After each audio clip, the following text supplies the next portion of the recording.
বন্ধুরা, এই বাচ্চাগুলো তরমুজ দিয়ে ফুটবল খেলছিল।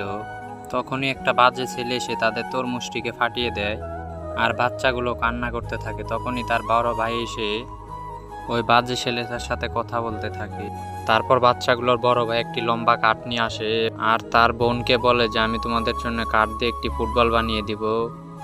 তাই সে কাঠগুলোকে কেটে নেয় এবং ঘষতে থাকে। তখনই আবার ওই বদমাইশ ছেলেটা আসে এবং তার বোনের সাথে তর্কাতর্কি করতে থাকে। তার ভাই তাকে কিছু বলতেই সে চলে যায়।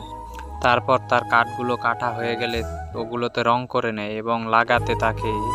আস্তে আস্তে তার বল তৈরি হয়ে যায়